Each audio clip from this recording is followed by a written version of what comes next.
Universities blood کرنی ہے کیونکہ یہ ڈیولپ سبجیکٹ ہے، یہ لوکل سبجیکٹ ہے، وہ تو مقامی حکومتوں نے اس میں انویسٹمنٹ کرنی ہے. اور یہ میں بتاتا چلوں کہ کراچی سٹی گورنمنٹ کی آپ نے مثال دی تو انہوں نے کافی انویسٹمنٹ اس میں کی ہے، لیکن باہر طور اتنا بڑا وہ شہر ہے، مزید انویسٹمنٹ ہونے کی ضرورت ہے. دیکھیے کسی بھی ادارے میں اتنی سخت بذات خود نہیں ہوتی کہ ایک بہت بڑے حادثے کو مینج کرے، لیکن خوبصورتی یہ ہوتی ہے کہ وہ اس طرح سے اس کے لنکیجز ڈیولپ ہوں کہ جہاں بھی وہ ایفرٹ یا کیپیسٹی اویلیبل ہے اس کو یوٹیلائز کیا جا سکے. دیر فور ابھی دیکھیے بولٹن مارکیٹ کی آپ نے آگ کا ذکر کیا، تو پہلے پی این ایس سی کی بلڈنگ میں آگ لگی تھی تو نیوی کے ہیلی کاپٹرز نے مدد دی تھی اور فائر بچائی گئی تھی. یہی میں کہتا ہوں کہ ریسورسز پڑے ہوتے ہیں، ان ریسورسز کو امیڈیٹلی یکجا کر کے امپلوائے کرنا جو ہوتا ہے یہ ایک آرٹ ہے اور ایک سائنس بھی ہے. سو کہنے کا مقصد یہ ہے کہ قانون آپ نے بجا کہا کہ صحیح طور پر بن چکا ہے، لیکن وہ ایک ایسپیکٹ ہے. اس قانون کو مدنظر رکھتے ہوئے وہ ادارے جو سب چیزوں کو کوآرڈینیٹ کرتے ہیں، جو ضلعی سطح کے اوپر ہیں بنیادی طور پر، اگر وہ ایفیشنٹ ہوں گے تو پھر اس قسم کے مسائل میں جو ایفیکٹس ہیں ان کو ہم کنٹرول کر سکتے ہیں. اس کو کیسے اس عام پہلو کو کیسے بہتر بنایا جا سکتا ہے؟ دیکھیے یہاں پر پولیٹیکل سپورٹ اور اونرشپ کا تذکرہ کرنا ضروری ہے. جہاں پر پولیٹیکل سپورٹ اور اونرشپ ہوگی وہاں سب کچھ کیا جا سکتا ہے، اور اس کے لیے ضروری یہ ہوتا ہے کہ پولیٹیکل فوکس اس چیز کے اوپر رہے. ہمارے ملک میں اتنا کچھ ہو رہا ہے کہ پولیٹیشین جو ہیں نیچرلی ہر قسم کے مسائل کو گریپل کر رہے ہیں، لہذا ایٹ ٹائمز وہ چیزیں جو کہ ہماری نظر سے جو پنہا ہوتی ہیں اس طرف توجہ تھوڑی سی ہٹ جاتی ہے. آپ کیا سجیسٹ کریں گے کہ این ڈی ایم اے کے رول کو تھوڑا سا بڑھایا جائے، صوبائی سطح پر ضلعی سطح پر بھی ایسا کوئی کوآرڈینیشن پالیسی؟ دیکھیے آلریڈی قانون میں دیا ہوا ہے اچھا کہ ڈسٹرکٹ ڈیزاسٹر مینجمنٹ اتھارٹیز ہیں، وہ بنی نہیں، وہ ناظم نوٹیفائڈ ہیں، وہ ناظم ہیڈ کرتا ہے، ڈی سی او اس کا ممبر ہوتا ہے، اور ضلعی حکومت جہاں پہ موجود ہے ضلعی حکومت کا ہیڈ اس کا باس ہوتا ہے. تو اگر وہ خدا نخواستہ ان کی پرفارمنس اپ ٹو پار نہیں ہے تو اکاؤنٹیبلٹی کا کوئی اکاؤنٹیبلٹی دیکھیے نظام ہے؟ کیونکہ ڈیوالو سبجیکٹ ہے نا جی، وہ اچھا. پروونشل جو حکومت ہے یہ سب چیزیں پروونشل چیف منسٹر کے نیچے ہیں، اس کو جواب دہ ہیں.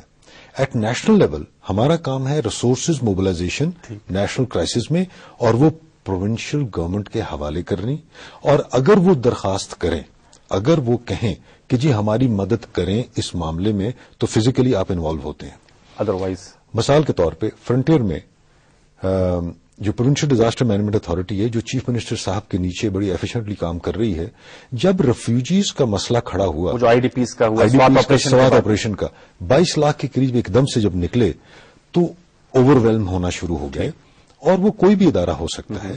تو اس وقت وفاقی حکومت نے صوبائی حکومت کے لیے مدد کی خاطر اور ریفیوجیز کو مینجمنٹ کی خاطر ایک اسپیشل سپورٹ گروپ بنایا، بالکل جنرل ندیم کے اندر، جی جنرل ندیم کے اندر، اور کہا کہ پروونس کی مدد کی جائے.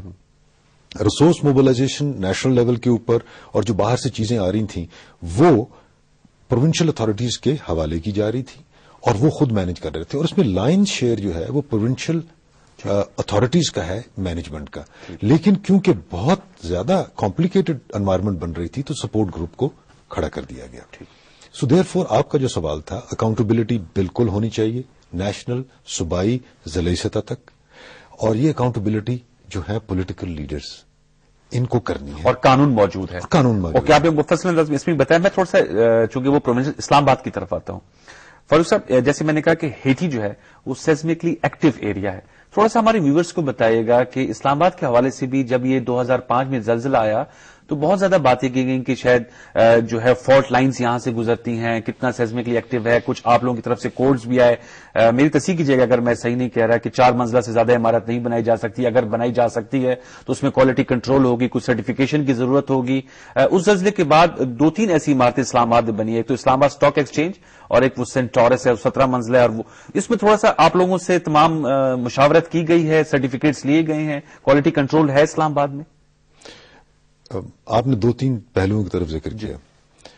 اس میں کوئی شک نہیں ہے کہ سسمکلی پاکستان ایک بہت پریکیریس ایریا ہے.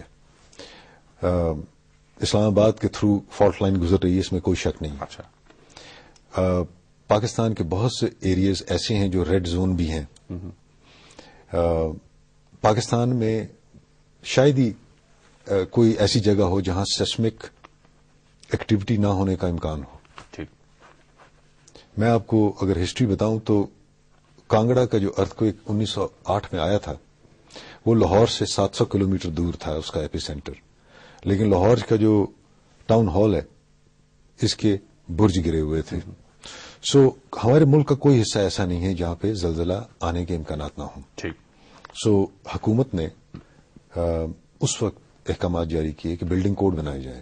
ابھی بلڈنگ کوڈ جو ہے وہ جو ہمارا وفاقی محکمہ ہے پی ڈبلیو ڈی، اچھا، ہاؤسنگ اینڈ ورکس، جی جی، انہوں نے بنانے تھے، انہوں نے بنا لیے ہیں نیسپاک کے تعاون سے، پبلیکیشن سٹیج پہ ہیں، اچھا، اور مجھے یہ انہوں نے بتایا ہے کہ 1 مہینے کے اندر اندر ایشو ہو جائیں گے. رائٹ. ابھی پبلیکیشن کے بعد ڈسمنیٹ ہو جائیں گے اور پھر آ جاتا ہے ڈیوالو سبجیکٹ. یعنی بلڈنگ کوڈ تو بنا دیے، ہر سیسمک زون کے مطابق کس قسم کی بلڈنگ بننی ہے، لیکن دیکھیے امپلیمنٹیشن جو ہے وہ ضلعی حکومتوں نے اور مقامی حکومتوں نے کرنی ہے، پروونشل اتھارٹیز نے کرنی ہے.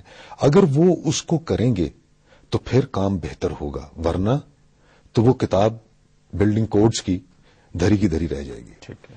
دیر فور درخواست یہ ہے، اور اس پروگرام کے تعاون سے جو یہ سن رہے ہیں، کہ آئندہ کے لیے جو بلڈنگز بنے وہ اس سیسمک کوڈ کے مطابق جس کے تحت بلڈنگ کوڈز بنائے گئے ہیں اس کے مطابق ہونی چاہیے. آپ نے دوسرا سوال پوچھا اسلام آباد کا. میں سی ڈی اے ایک متعلقہ ادارہ ہے جس کو علم ہے کہ یہ کس زون میں ہے.